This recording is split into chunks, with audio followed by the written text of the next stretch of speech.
បាទនៅថ្ងៃនេះ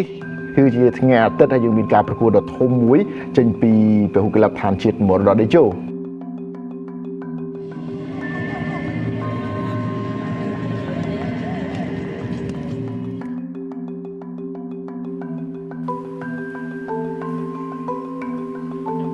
ភ្លៀងធ្លាក់ខ្លាំងនៅឯពហុកីឡដ្ឋានជាតិមរតកតេជោបាទនេះគឺជាការប្រកួតសប្តាហ៍ទី6បាទរបស់ Cambodian Premier League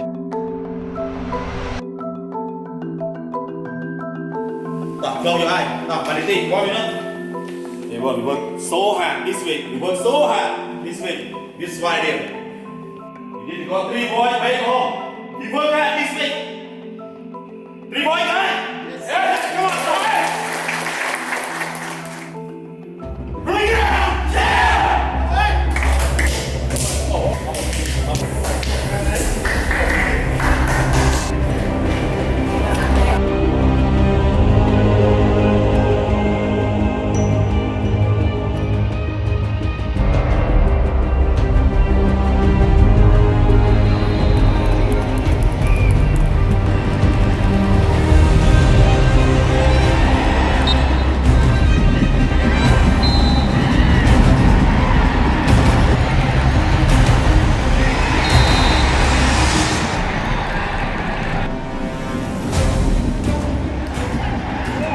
Một không bao tập một mình đó tục cuối thân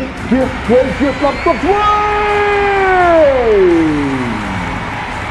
sau khi tốt ở Phnom Penh đó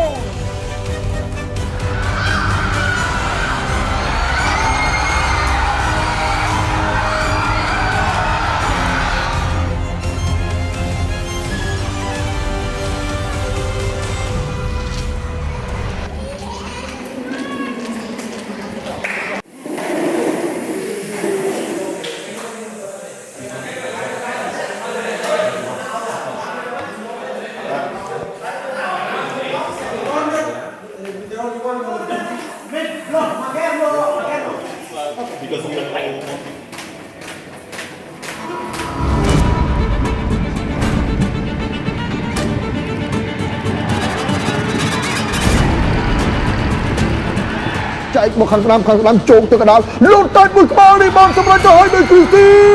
នមួយក្បាលចាប់បញ្ច្រោទៅក្នុងដែលអមើលគ្រីស្ទៀននៅទីហើយគ្រីស្ទៀនបញ្ជូនបន្តពេទ្រាធ្វើមកភ្លិចត្រឡប់ទៅវិញកាត់ទៅមុខម្ដងទៀតបើកគាត់បាត់មួយវិញហើយ2 គោលនឹង2